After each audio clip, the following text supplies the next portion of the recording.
Hola, hola, hoy queremos compartir con todos ustedes el cuento Ronquidos de Michael Rosen y Jonathan Lange.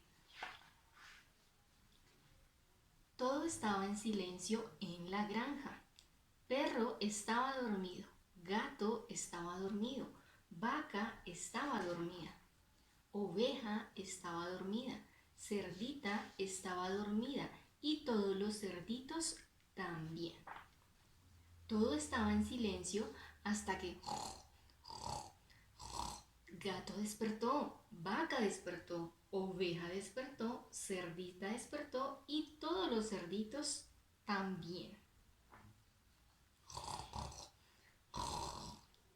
Era tan ruidoso que nadie podía dormir, ni gato, ni vaca, ni oveja, ni cerdita, ni todos los cerditos. ¿Qué hacemos para que perro deje de roncar?, dijo gato. Ya sé, dijo vaca, y vaca se acercó a perro y ¡achis!, estornudó en la oreja de perro. Ya sé, dijo oveja, se acercó a perro y ¡ah!, gritó en la oreja de perro.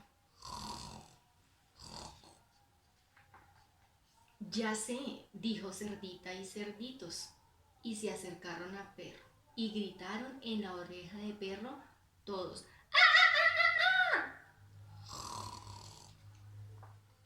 Ya sé, dijo gato, ¿por qué no le cantamos? Tal vez así deje de roncar y nosotros podamos dormir de una vez.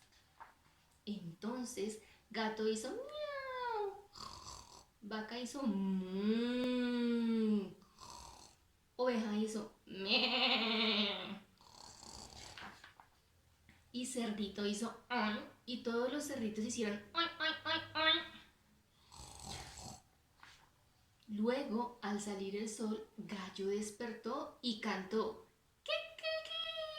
¡Kikiki! Y Perro despertó sobresaltado y se fue corriendo por el camino después de un sueño tranquilo y reparador. Pero gato, vaca, oveja y cerdita y los cerditos, tan cansados que estaban, quedaron dormidos.